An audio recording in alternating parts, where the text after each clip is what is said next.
मैं Pankaj Yadav, assistant professor drawing and painting, government college Deogarh, Rajsamand से आप सभी बीए द्वितीय वर्ष चित्रकला विद्यार्थियों का स्वागत करता हूं इस ऑनलाइन कक्षा में।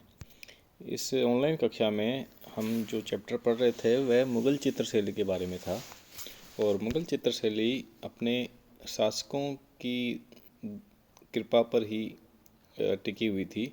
तो हमने बाबर, हुमायूं और अकबर कालीन चित्रकला के बारे में पढ़ा था। हमने पढ़ा था कि अकबर के समय ही यह चित्रकला शैली मूल रूप से मुग़ल रूप में प्रारंभ हुई। इससे पहले यह ईरानी शैली के रूप में जानी जाती थी, परंतु अकबर के चित्रकारों ने इसका भारतीयकरण किया, इसमें भारतीय तत्वों का समावेश किया, राजस्थानी पेंटिंग्स के तत्वों का समावेश किया, जिसके कारण इसने अपना रूप बदल लिया और इसका जो नया रूप था उसे मुग़ल शैली के नाम से जाना गया। अब इसके आगे के बारे में आज हम पढ़ेंगे। इसमें पहला अब जो शासक हैं वह जहांगीर है। जहांगीर शासक अकबर के पुत्र थे और इनका समय काल 1605 से 1627 ईस्वी के लगभग रहा। और सबसे अच्छी बात यह है जहांगीर की कि वह बहुत ही कला प्रेमी राजा था। अकबर से भी अधिक उसे चित्रकला से प्रेम था। उसने इसका संरक्षण किया, चित्रकारों का सम्मान किया और वास्तव में उसका जो समय काल था वह उसके चित्रकला के हिसाब से स्वर्ण युग था चित्रकला का। जहांगीर एक प्रकृति प्रेमी बादशाह भी था। यहाँ जो चित्र है यह चित्र जहांगीर के समय काल का ही है और स्वयं जहांगीर का व्यक्ति चित्र है। इस व्यक्ति चित्र को सबिह चित्र भी कहा जाता है। इसमें आपको दिखाई दे रहा है कि एक जो चित्र बना है वह सवा चश्मी चेहरा बना हुआ है। सवा चश्मी मतलब एक चश्मी चेहरा बना हुआ है। एक चश्मी का मतलब होता है इसमें एक ही चश्मा दिखाई दे रहा है, एक ही आँख दिखाई दे रही है और जो बॉडी का एंगल भी है वह भी लगभग तिरछा। तो लगभग ज़्यादातर चित्र जहांगीर के समय ये एक चश्मे वाले ही बने हैं। और यहाँ जहांगीर के समय में थोड़ी ये चेहरे के पीछे ये जो हिंदू देवी देवताओं के पीछे प्रभामंडल दिखाई देता है वहाँ से कॉपी किया गया और चेहरे के पीछे ये प्रभामंडल भी बनाया जाने लगा। ये कुछ अच्छे परिवर्तन थे। तुजु के जहांगीर में जिक्र है कि एक मनसा राम नामक हिरण की समाधि पर उसने मकबरा बनवाया और उस हिरण की मूर्ति भी स्थापित करवाई। इससे पता चलता है कि जहांगीर जो था वो पशु पक्षियों से प्रेम करता था और अनजान पशुओं तक भी वह रक्षा करता था और उनके चित्र उकरवाता था। जैसे कि ये एक हिरण का जिक्र यहाँ पर है। तुजु की जहांगीरी जो है वो जहांगीर की एक तरह से आत्मकथा है। उसमें उसने वर्णन किया है कि कश्मीर में उसने एक चित्र दरगाह बनाई। दरगाह मतलब कला आर्ट गैलरी, जहाँ पे बहुत सारी पेंटिंग्स लगी होती हैं। तो वहाँ पेंटिंग्स लगाई नहीं, इन्होंने दरगाह बनाई से मतलब उसके दीवारों पे चित्र बनवाए। जहांगीर के प्रकृति प्रेम का इससे भी पता चलता है कि उसने अपना मकबरा खुला बनवाने की पेशकश की। ये जो बात है ये थोड़ी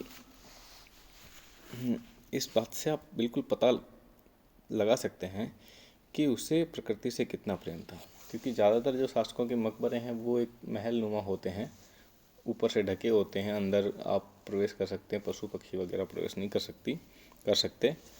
जबकि जहांगीर ने अपना मकबरा खुला बनवाने की पेशकश की थी।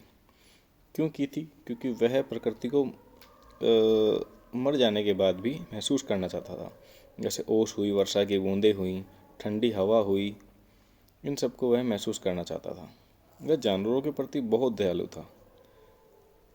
एक बार उसने एक हाथी को तालाब के ठंडे पानी में कपकपाते देखा। तभी उसने अपने दरबारियों को हुक्म दिया कि वह तालाब का पानी गर्म करें ताकि हाथी जो हैं वो जल क्रीड़ा का आनंद ले सकें। तो इससे उसका नेचर पता चलता है जहांगीर का। इसी कारण से वह एक अच्छा शासक बना। तो जो आदमी प्रकृति से प्रेम करता है, पशु पक्षियों से प्रेम करता है, वह जिसका हृदय इतना संवेदनशील है, वह चित्रकला को काफ़ी पसंद करता है, उसकी तरक्की में अपना योगदान देता है। जहांगीर के प्रकृति प्रेम के चलते ही उसके समय पशु पक्षियों के चित्र अधिक बने। उस्ताद मंसूर नामक एक चित्रकार थे जिन्होंने सैकड़ों प्रकार के पुष्पों को चित्रित किया था या उसने करवाया था। जहांगीर के आदेश से उसने उसे करना पड़ा। जहांगीर ने लिखा है, खुद ने लिखा है कि मेरी रुचि चित्रों में इतनी बढ़ गई है कि मैं चित्र देखकर यह बता देता हूँ कि यह चित्र किस चित्रकार का बनाया हुआ है। यदि एक चित्र को अलग अलग चित्रकारों ने मिलकर बनाया है तो भी मैं यह बता देता हूँ कि चित्र में किसने क्या क्या बनाया है। इससे मतलब यह लीजिए कि जो जहांगीर था उसके समय जो चित्रशाला थी उसमें बहुत चित्रकार होते थे और एक ही चित्र को अलग अलग चित्रकार मिलकर बनाते थे। किसी में पशु पक्षी मानव अलग अलग चित्रकार बनाते थे। तो जहांगीर इतना एक्सपर्ट हो गया था चित्रकला में, उसकी समीक्षा करने में, और स्वयं भी वो चित्र बनाता था। तो वह ये बता देता था कि यह पेड़ अमुक चित्रकार ने बनाया है, यह आकृति अमुक चित्रकार ने बनाई है। इतना एक्सपर्ट हो गया था। तो ये इससे उसके कला प्रेम का पता चलता है। जहांगीर काल की कला की एक विशेषता यहाँ बताई जा रही है कि वह ईरानी प्रभाव से मुक्त हो गई थी। उसमें जो ईरानी प्रभाव था वह लगभग समाप्त सा हो गया था। जो आलेखन की अधिकता होती थी पहले, फूल पत्तियों के आलेखनों की, वो कम हो गई थी। इसमें भारतीयकरण हो गया था इसका। अब आगे है व्यक्ति चित्र। जहांगीर के काल में जहांगीर ने न केवल अपने दरबार के लोगों के चित्र बनवाए, अपितु अन्य शासकों के, राजकुमारों के, कलाकारों के, गायकों के, शिल्पकारों के और अपने वहाँ के जो व्यवसायी हैं उन व्यवसायियों के चित्र भी उसने खूब उकेरवाए। और यह उसके समय की एक क्या है, प्रमुख बात है कि वह सभी के चित्र बनवाता था। व्यक्ति चित्र उसे बनवाना पसंद था।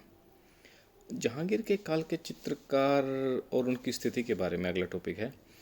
तो जहांगीर जब इतना कला प्रेमी है तो वह जो कला करने वाले थे उनका बहुत ही मान सम्मान करता था, उन्हें अच्छी अच्छी उपाधियाँ देता था, अच्छे इनाम देता था, उन्हें ओहदे देता था, जागीरें देता था।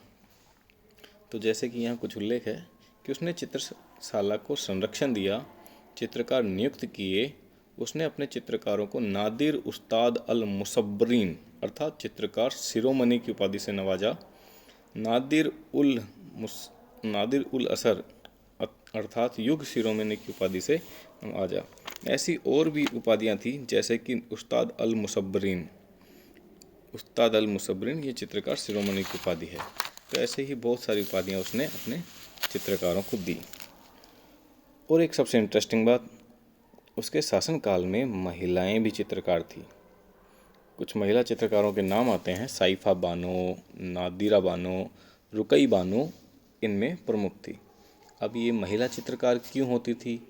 क्योंकि जो अंतःपुर होता था, जो रानियों का रहनिवास होता था, उसमें स्त्रियों के चित्र कोई पुरुष आदमी नहीं बनाएगा, इसलिए स्त्रियों के चित्र बनाने के लिए उन्होंने स्त्री चित्रकार रखी हुई थी। और ऐसे ही हमें एक चित्र मिलता भी है। तो यह भी बहुत ही अनोखी और बहुत ही रुचिकर बात है। अब इसके प्रमुख चित्रकारों के बारे में हम थोड़ा जानते हैं कि अबुल हसन जहांगीर के दरबार का सर्वश्रेष्ठ चित्रकार था। अबुल हसन उसने खुद ने लिखा है, जहांगीर ने अपने आत्मकथा में, उसको नादिर उज जमा की उपाधि से सम्मानित किया हुआ था, अर्थात wonder of the age. Wonder of the age means हो गया कि अपने युग का एक आश्चर्य था अबुल हसन। उसने बहुत सारे चित्र बनाए। उसके प्रमुख चित्रों में आता है जहांगीर का सिंहासनारोहण, जो जहांगीर नामक के मुख्य चित्र पर बना हुआ है, किताब पर बना हुआ है। और उसने बैलगाड़ी के भी चित्र बनाए हैं। एक दूसरा चित्र है चिनार वृक्ष पर गिलहरियाँ, ये बहुत ही प्रसिद्ध चित्र है। इसके अलावा उसने जन समूह के सामने शेख सादी का स्वागत करते हुए जहांगीर, तो ये जो चित्र है ये मैंने इसकी फ़ोटो मुझे मिल गई तो मैंने उसको यहाँ बताया है। जहाँ ये जहांगीर है जिसके पीछे प्रभामंडल दिखाई दे रहा है, ये जहांगीर है। और ये जो दूसरा राजा है शाह अब्बास या शाह आदि, वो उसके सामने बैठा हुआ है और आसपास बहुत सारी महिलाएं बैठी हैं और दूर में पेड़ पौधे पहाड़ सब दिखाई दे रहे हैं आपको।